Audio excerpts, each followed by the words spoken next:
A heartfelt and exuberant greeting to each and every one of you. I'm Akshita, and it brings me immense joy to usher you into a brand new season of the Good Investment Guide. We are diving into another series of podcasts with our 25th podcast featuring a seasoned financial guru poised to expand your financial horizons with his wealth of knowledge. Today's topic may venture into some technical territory. So, I kindly ask you to pop in your earphones and tune in attentively. Our focus is on the intriguing subject of decoding the impact of rising bond yields on investors. Bonds play a pivotal role in stabilizing markets, offering stable income streams, diversification, and a valuable gauge of economic well being. This significantly influence interest rates and subsequently guide crucial investment decisions. This discussion is poised to unravel any uncertainties you may have and provide the clarity you seek. Allow me to introduce our distinguished guest for today's engaging session. This individual boasts an impressive 4 decade long journey through the dynamic realms of the financial market, making him an unparalleled expert in his field, Mr. Peter Lewis. So, without further delay, it's my great pleasure to invite Mr. Peter to grace us with his wisdom and illuminate our path. Brace yourself as we embark on this enlightening journey, unearthing a treasure trove of insights that will enrich your comprehension of finance and the emotional intricacies entwined with the art of investment. Peter, the honor is truly ours as we welcome you on our platform today. Thank you, Ashita, and thank you for the warm welcome, and good afternoon, everyone. Welcome back to the Investment Podcast. For this next series of podcasts over the next 4 weeks, what I thought I would do is talk about some investment themes that are very relevant now. I think are going to be very relevant for the rest of 2023 and also into 2024, things that you need to focus on and think about if you want to make some good investment decisions. So we're going to talk over the coming 4 weeks about China. What does the China slowdown mean for global markets? What does the reshoring of supply chains and the disruption to supply chains mean? And where's that going to create new opportunities across industries? We're going to talk about a recession. Is a recession coming? How do you invest in a downturn? So there's some of the themes that I'm going to be talking about with you over the coming 4 weeks. But today, I want to focus on something that is very important and very relevant to investors all over the world, and that is what is going on in the Treasury bond markets. As I'm sure you're aware, Treasury yields are rising. They are rising very sharply. That means bonds are selling off because the price of a bond moves in the opposite direction to the yield. So if yields are going up, bond prices are going down. So what does this mean for investors? So that's what I want to focus on today. Now, just to give you an idea of how dramatic the bond sell-off is. If you had invested 3 years ago in a portfolio of Treasury bonds, or maybe one of the Treasury ETFs like TLT, look at the ticker TLT on Bloomberg or on Reuters, that's the ETF that tracks a portfolio of US Treasury bonds. Over the past 3 years, you would have lost almost 50% of your money investing in a portfolio of Treasury bonds. Now, just think about that for a moment. Treasury bonds are supposed to be the safest financial instrument on earth. They are seen as cautious investments. They are seen as investments that maybe you put more money into as you get older, as you need to be more conservative. But yet, if you've done that, you would have lost almost 50% of your money over the last 3 years. Now, do let me be clear, that doesn't mean to say that the US has gone bankrupt or these treasuries have defaulted, because if you hold one of these treasury bonds until they mature, you will get back 100% of your money. But of course, in the meantime, bonds fluctuate in the financial markets, just like everything else does. And some of these bonds are very long duration. They're up to 30 years in length. So you might have to wait a long time to get your money back. So in the meantime, you're subjected to the fluctuations in the bond market. Now, just to give you an idea of how dramatic this is, this bear market in bonds over the last 3 years is the worst bond bear market in history. And that goes back to when the US was first founded, in fact, in 1787. So we are witnessing the worst treasury bond market in effect, 236 years. Now, that data was compiled by Bank of America, who got their hands on bond market data going all the way back to the founding of the United States. And it shows that there's never been an extended period of losses like this in the past 3 years. And it's causing a lot of pain to a lot of people. And you only have to think back maybe to this summer when there was upheaval in the financial system in the US. We saw a couple of banks, Silicon Valley Bank and some regional lenders pushed into bankruptcy. And the reason why that happened was because they were holding large portfolios of treasury bonds, which they were forced to market, and they didn't have the margin or the resources to cover those market losses. And people started to panic, pull out their deposits from the bank, and in effect sent the banks into bankruptcy. So that's just one example of the consequences of this bear market in treasury bonds that we've seen over the past 3 years. So where are we now with treasury bond yields?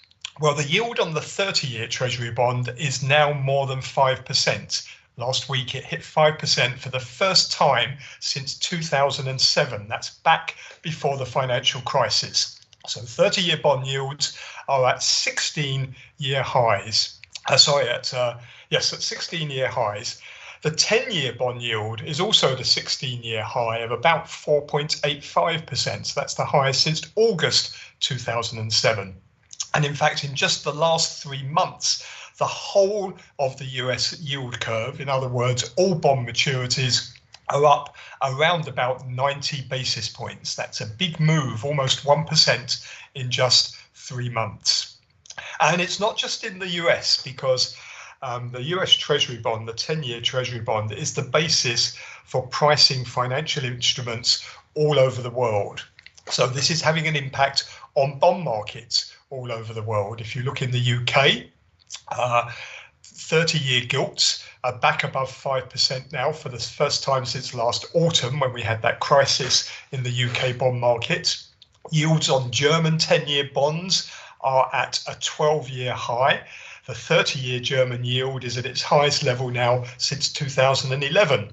The Italian 30-year yield is at its highest level since 2012. And even in Japanese government bonds, which yield very little because the Bank of Japan still manages very easy monetary policy. Interest rates in Japan are still negative, but nevertheless, even in Japan, Japanese government bond yields are at their highest level since 2013. And the same is happening in India as well. You haven't escaped there the bond market pain in India. The yield on the 10-year government bonds soared to 7.35%. Last week. That's up 15 basis points since the start of the month. And that's having an impact on the Indian rupee, which is sending the Indian rupee close to a record low. So everywhere you look around the world, bond yields are declining, and in some cases, they are declining very rapidly. And I mentioned that ETF, the TLT ETF. Basically, this is the iShares 20-year Treasury bond ETF. It has the ticker symbol TLT. So far this year, that ETF, which invests in US Treasury bonds, is down 13%. Last year, for the whole year, that ETF, the TLT, fell by a third. It fell 33% in 2022. And over the past 3 years, it's down 50%. So these are very, very dramatic moves.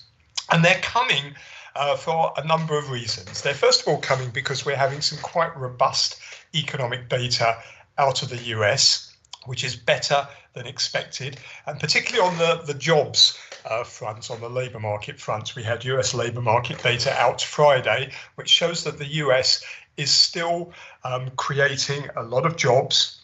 Unemployment is close to record lows, wages are moving up, and there's no sign of the recession that people were fearing at the beginning of the year arriving. So the key message that the bond market is telling us, and it's really listening to the Fed, and it's listening to Fed Chairman Jerome Powell's very own words, interest rates are going to stay higher for longer. They are the key three words which are dictating moves in not just bonds, but in currencies, in gold and in stocks at the moment. Higher for longer. In other words, what we are going to have to get used to is interest rates are not going to come down very fast, even as inflation now is slowing, and even as there are signs that the economies around the world are slowing.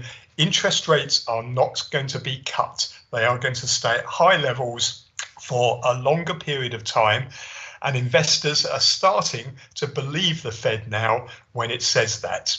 And this is a dramatic change, because it means that the era of low interest rates, of zero interest rates in some places, and in other places even negative interest rates, that period of very low interest rates, which really has been in existence since the global financial crisis back in 2008, 2009, is over. We are not going back in our lifetimes to those eras of low and negative interest rates. We have got to get used to a more normal period of interest rates. And 5%, although it seems high, actually historically, it's not that high. It may seem high compared to recent years, but I remember going back in the 1970s and the beginning of the 1980s in the UK, in my home country, interest rates were above 10% for a long period of time. So if you think that interest rates are high now, they could go even higher if inflation was to reverse and to start increasing again. The Fed will be forced to raise interest rates even more, and that will send bonds yields even higher and prices even lower. So this is having an impact on a lot of different investment classes. It's having a big impact on the dollar. The US dollar index, which measures the value of the US dollar against some major currencies such as the British pound, the Japanese yen, the euro, is at its highest level since November last year. And we've seen the US dollar index, it was up 2.5% alone just last month. It's up over 3% now over the last quarter. And that's having an impact on currencies all around the world. The Japanese yen has now hit 150 against the dollar. That's the weakest in more than a year. And many other currencies around the world are weakening against the US dollar. The British pound is at a 6-month low. The euro is at a 6-month low. The Chinese yuan has also slipped as well against the US dollar, and the Indian rupee is close to a record low against the dollar. So the rising bond yields are affecting the dollar. They're also affecting stocks. We're seeing now US stocks starting to give up some of their gains that we've seen since the beginning of the year. In fact, the gain on the S&P 500 has halved now over the last couple of months. It was up about 20% at one stage for the year. It is now up only 10%. It's given up about half of its gains. The Dow at one point last week actually turned negative for the year. So these stocks are starting to turn from the strong periods that we saw at the beginning of the year. And that's true particularly of growth stocks. In the technology sector, we're seeing some of these magnificent 7 stocks, as they're known as, the big 7 tech stocks, also starting to reverse course and give up some of their gains. And this again is because of rising bond yields. Rising bond yields affect the earnings of companies. They affect the valuation of companies. You need a greater amount of earnings to justify stock prices when bond yields are rising. So it's also having an impact on stocks. It's having an impact on gold. Gold's down now for the second week in a row. It's fallen to its weakest level since March. in the last couple of days. It was down to 1% alone just last week. Gold is down about 10% now since peaking in May. And the reason for that is, again, rising bond yields and investors starting to believe that they are going to be higher for longer, because gold doesn't have any yield.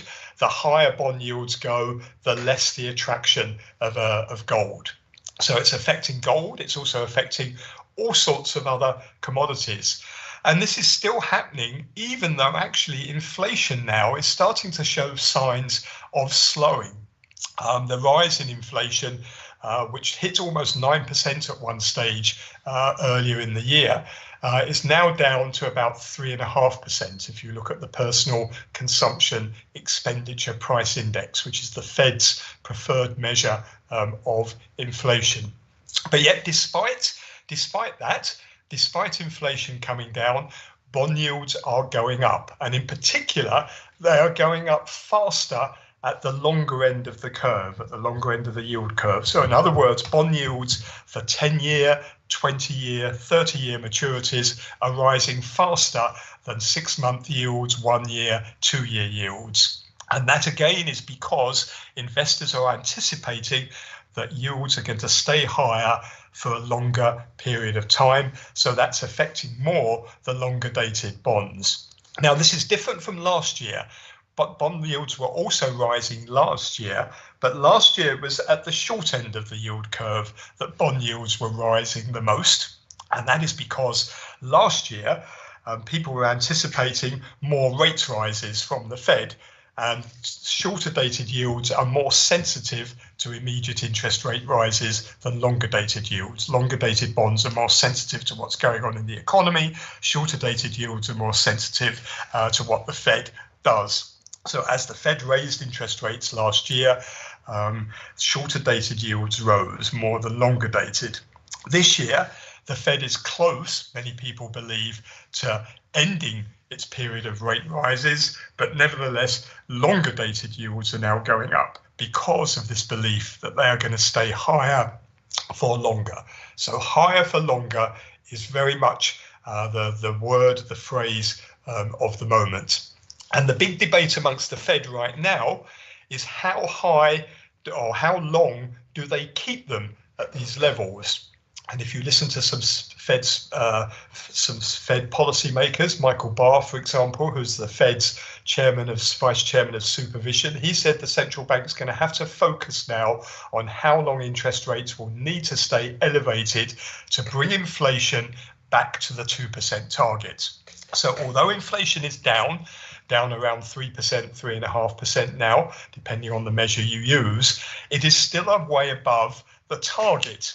The target the Fed has is 2%. It has made it clear it's not changing that target, and it's making it clear that it wants to bring inflation back down to that 2% target. So this is going to be tough. There's going to be quite a lot of pain going on in order to do that. And it's going to be harder to get this last 1.5% out of inflation than it was the first couple of percent when inflation was much higher.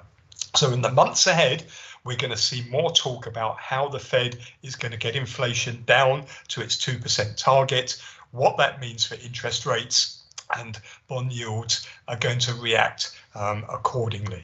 So this is the main thing that is going on in the bond markets. Investors have really had to be dragged kicking and screaming to the truth, which is that Fed interest rates are going to stay higher for a long period of time.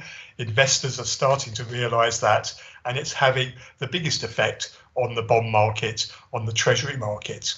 The other thing that's also causing this rise is the Treasury itself is having to issue a lot of bonds to fund basically the US budget deficit.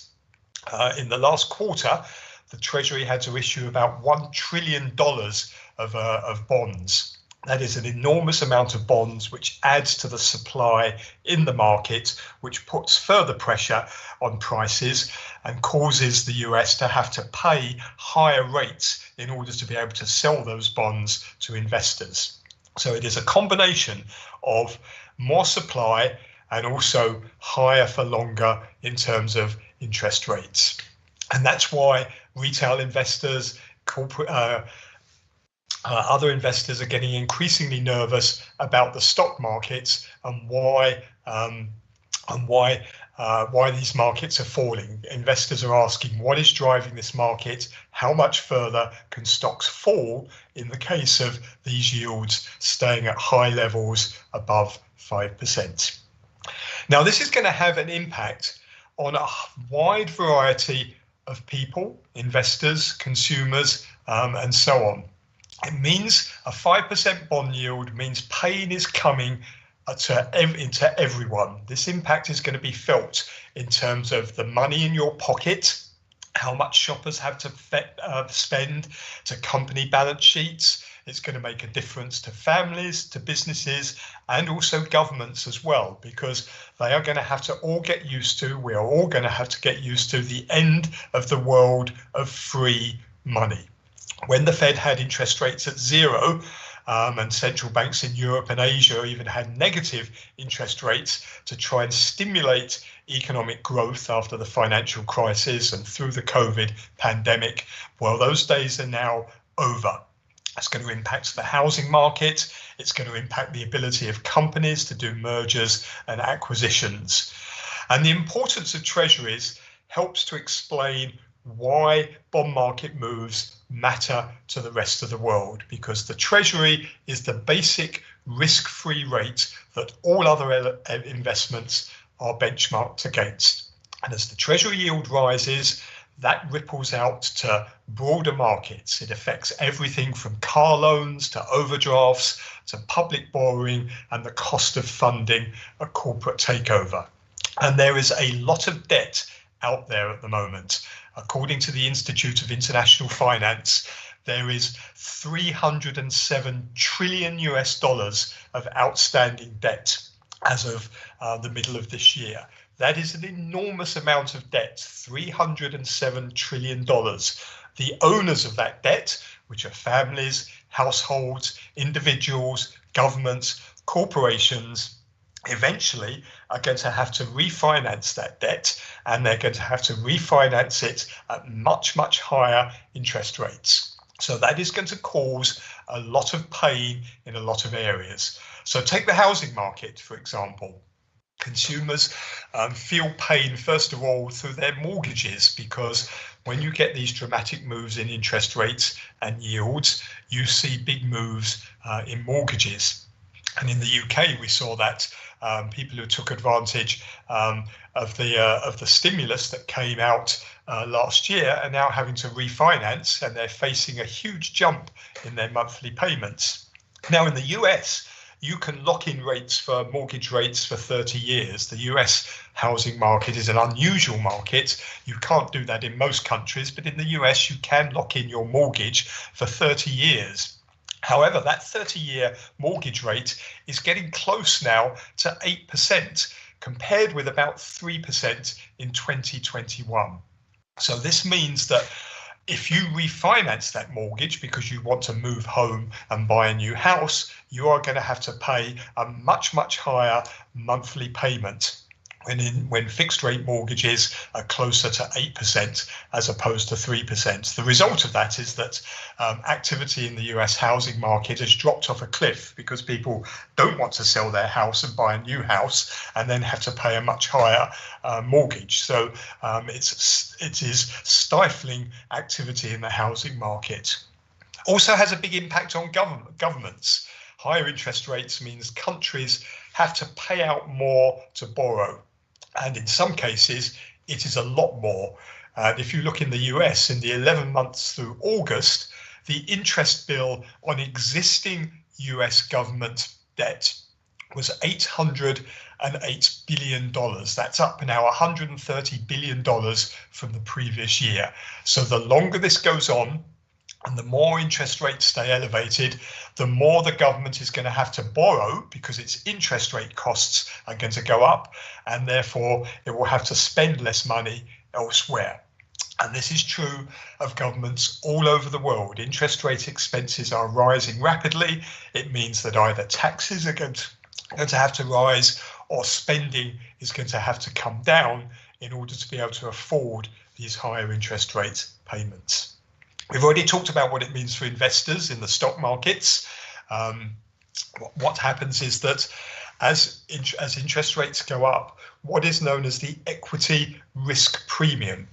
This is the difference between the earnings yield of the S&P 500 and the yield on the 10-year Treasury bond, which is a way of measuring the attractiveness of stocks versus other assets.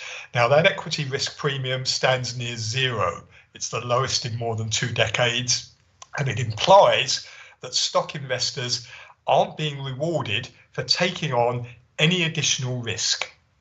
And that has a big impact on stock prices, because if that's the case, you might as well go and invest in money markets where you can get 5% or more on your money, rather than invest in stocks where you're not being paid anymore for taking on that extra risk. And that's the reason why stock markets are now starting to hesitate and falter. Has an impact on companies. Companies have spent the last decade being able to raise cash at really cheap rates. They've based their business model on the assumption that if they needed access to markets, needed more money, it was very easy. They could just go into the markets and borrow close to zero. Well, that's all changed. And now a lot of companies have raised so much money at those low rates that maybe they don't need to tap the markets right now. But at some point, if these rates stay higher for longer, which is what the Fed is saying, companies will have to refinance, and then they're going to have to do it at much, much higher rates. So unless you're a large company with a big cash cushion that will help you through this period of higher rates and high funding costs, you're going to have to tap the market and deal with a whole wall of debt that is coming, and pay a lot more to raise cash. So that is going to have an impact, particularly on companies that have stretched balance sheets. And that means companies will have to scale back their investment plans, or even look for savings, which can then translate to job losses. And that has, of course, a knock-on effect throughout the economy, because these actions, if widespread, they have implications for consumer spending, for economic growth, for the housing market, and so on. So there are going to be many areas of the economy where these higher interest rates are going to show up. It's going to lead to less deals, less mergers and acquisitions between companies, because it's going to cost more to finance those transactions and to finance those deals. So the number of mergers and acquisitions are already falling very, very fast. They're down about 45% this year. That's the second consecutive year now of double-digit declines in M&A activity. And that is because of the absence of cheap debt to help boost returns and finance those deals. There are all sorts of other areas where you can look for the impact of higher interest rates. Commercial real estate, that's a sector that's very, very dependent on borrowing huge sums of money. So the jump in debt costs there, it's like a poison for the commercial real estate sector. And that's bumped up loan to value ratios, increased the risks of companies breaching their debt terms, and making borrowers face the choice of having to inject more equity if they can't borrow at these costlier rates. Or the other option is they have to sell properties into a falling market, which then creates more downward pressure on finances, and in turn causes then more trouble for their financings. Pensions. We've been talking about bonds and stocks going down. Well, that's not ideal for pension funds, particularly defined benefit pension funds, where you get a guaranteed pension at the end of it, because they use the classic 60-40 strategy. In other words, invest 60% in equities and 40% in bonds. Well, guess what? This year and last year, both equities and bonds have gone down together. So this is an unusual period where the 60-40 strategy has run into trouble because of this simultaneous decline for certain periods of time in both equities and bonds. Now, this is something I'm going to talk about with you more tomorrow, What does that mean for pension funds? What does that mean for savings? Should you now abandon this 60-40 model and look at other ways of investing? So that will be the theme for tomorrow, which will follow on from this theme of higher interest rates for longer, higher for longer, those three words that you must remember now.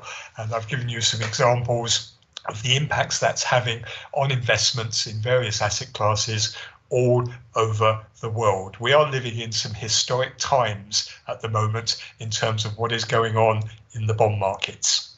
So thank you very much for listening. If you have any questions, I'm happy to answer them. Peter, I must express how your insights have served as a guiding light for all of us. And whether like navigating a small dingy or a grand vessel, we will undoubtedly continue to do so. Now it's time for some questions. So, Peter, my first question to you is AI is transforming the world, posing critical questions in various domains. Advancements in storage, processing speed, and analytics empower AI to analyze and decide at a high level. Policymakers should strategize into AI integration, focusing on data access and bias. How can investors leverage AI to stay ahead of market shifts when bond yields rise? And what ethical considerations should they be keeping in mind? Well, bear in mind that AI stocks, they're growth stocks. So these tend to be sort of fast-moving, volatile stocks. They don't necessarily have the earnings yet, but the idea is that over the coming years, as the technology develops, they will generate earnings. So you have to remember that what that means is that a number of these companies, unless they're more mature companies, which have a big moat around them, a good product that generates a lot of money, and I'm thinking of companies like Apple, for example, Amazon, Google, these are companies that generate a lot of cash. They are going to be okay in areas of rising interest rates because they have a big cash pile. They don't need to go out and raise money. They can use the cash that they have on their balance sheets. And already, a lot of these companies are struggling to work out what to do with the vast amounts of cash on their balance sheets. But for other newer, smaller companies, whether it be in the AI space or in the technology space overall, they are relying on debt to fund their future growth. And that is why growth companies tend to struggle often in areas of higher interest rates, because these companies are going to have to pay higher rates to go and fund that growth, which is going to occur in the future. And in the meantime, they're going to have to pay out more of their earnings and their cash, if they have some, in funding their interest payments. So high interest rate environments for long periods of time do have an impact on technology stocks, and it doesn't matter whether it's an AI company or not. What matters is the company itself, the balance sheet of that company. How close is it to generating cash? Is it already generating cash, or is it not, but we hope it will do so shortly, or how long in the near future? And how much debt does it have on the balance sheet that it's got to finance? And when is that debt got to be rolled over? Because that's the crucial point. At the moment, a lot of companies have raised money at low rates of interest, but at some point they will have to roll over that debt and refinance it. And that's when it's going to hit them, because you're going to have to refinance that at much higher interest rates. So you can't just take the broad sector and say AI companies are going to be okay, or technology companies are going to be okay or not okay. This is going to come down very much now to individual companies, and how are those companies going to be impacted by this period of higher for longer interest rates. So you're going to have to do your research, and it's much harder in these higher periods of interest rates to just invest in broad themes. You can do it when rates are very low, because even if you're wrong, there's plenty of leeway to make up for that mistake. But when interest rates are much higher, it's much harder to make those mistakes. Those mistakes are much costlier. So you're going to have to do your research now, because this era of zero interest rates is over. Right. Thank you so much for answering that question, Peter. It for sure solved a lot of queries. And now moving on to our next question. It's like the recently the RBI governor pulled a monetary rabbit out of her hat during the policy announcement. And voila, the OMO bond auctions were there. But instead of applause, the 10-year-old bond yields decided to give a standing ovation with a sharp increase. What's your bet on what causes financial magic show's grand finale, and what notes can we take out of this entire thing? Well, remember, what he was basically saying was that large deficits cause inflation, and he wants to sell a lot more bonds. Although ironically, that will increase the deficit. So this is all about supply. The more bonds that there are on the market, the more supply there is, and the more investors are going to want to have higher rates to basically compensate them for that. But remember, bond yields in India and everywhere else ultimately follow the Fed, because the US dollar is the dominant currency in world finance. It is used in the majority of trade flows around the world, in investment flows. It is by far the currency that is most borrowed in by foreign governments. There are some governments around the world who have more dollar borrowings than they do borrowings in their own currency.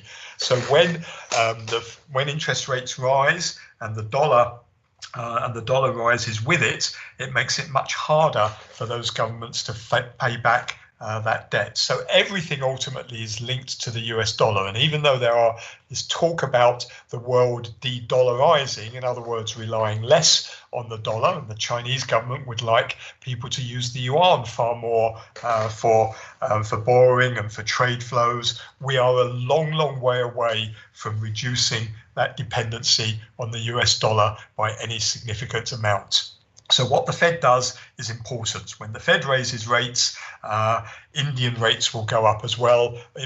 Interest rates across emerging market currencies, emerging market countries will rise in tandem with the dollar and with Fed rates.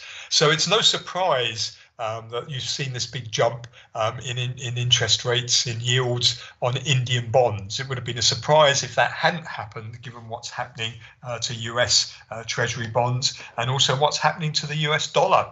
One of the reasons why the rupee is close to record lows is because of that vast gap between Indian rates and US rates. So as you get a bigger yield gap, then you're going to get more pressure on the local currency.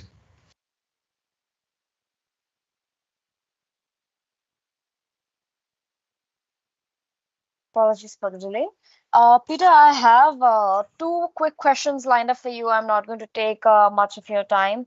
And the third question that I have for you is that do surging bonds yield, do the surging bond yields give banks a higher, like this tension thing or like a high five or a headache?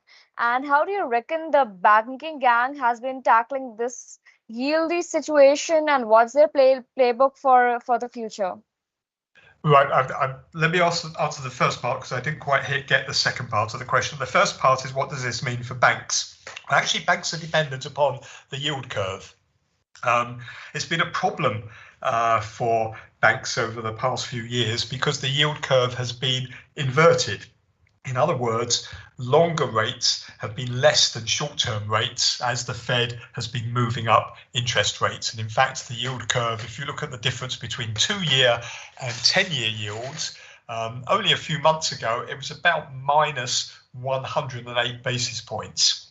In other words, 2-year yields were higher than 10-year yields by 108 basis points. It's the wrong way round.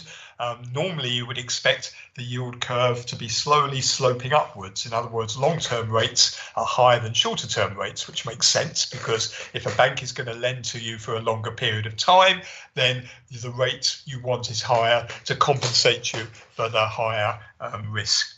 But this has been inverted because people have been expecting a recession. And because they've been expecting a recession, they were expecting interest rates to be cut. in the longer term. Well, that hasn't happened, and as the Fed has kept saying, it's going to be higher for longer. So what is happening now is actually that yield curve is uninverting. In other words, it's starting to flatten, and it may eventually turn positive. So that negative yield curve, which was about 108 basis points in the summer, is down to about 28, 29 basis points at the moment. So the yield curve is uninverting. In other words, it's steepening, and it could well turn positive. Now, banks like positive yield curves because they can borrow short term and lend out longer term at a higher rate. That's how they make their profits and some of their net interest margin. So a steepening yield curve actually should be good for banks. The problem, of course, though, is that banks themselves hold enormous portfolios of bonds, of treasury bonds, that they have to mark to market. They can't just sit on them and say, well, we'll get our money back when they mature. In the meantime, they have to mark those bond portfolios to market, and they are suffering huge losses on these bond portfolios, which is why we saw the collapse of banks like Silicon Valley Bank during the summer. So it is mixed news for banks at the moment for financials. Now, could you repeat the second part of that question, because I didn't hear exactly what it was? Please excuse me for not being clear. I would again repeat my question, though you have answered that part also. But yeah, I mean, so the second part of the question was, how do you reckon the banking gang has been tackling this situation, and what's their personal playbook for the future? Well, this is banks at the moment are having to reconsider their portfolios because, as I say, they are suffering just enormous losses at the moment. The key thing for a bank is to stay liquid. What you don't want is to have a liquidity crisis where people start panicking and start withdrawing all the deposits from the bank. As soon as that happens and there's a run on the bank, there is no bank that can survive the sort of runs that we saw on some of the US banks over the summer. Remember that banks run what's known as a fractional lending system. They take in deposits from customers, which they promise that you can have back on demand. So in other words, your deposit, the bank promises you that if you want it back today, we'll give it back to you. But what they then go and do is they then go and lend that money out much longer term, where they're committed to providing those loans for longer periods of time. So no bank can survive if everyone wanted their money back at the same time. And in fact, it doesn't need everyone, it just needs more than a normal amount of people wanting their money back at the same period of time that starts to put pressure on banks' liquidities, and they then have to take dramatic steps to try and remain liquid and ultimately try and remain solvent. So that is the problem, that is the issue that banks have to think about at the moment. They have to think about their liquidity as well as their solvency.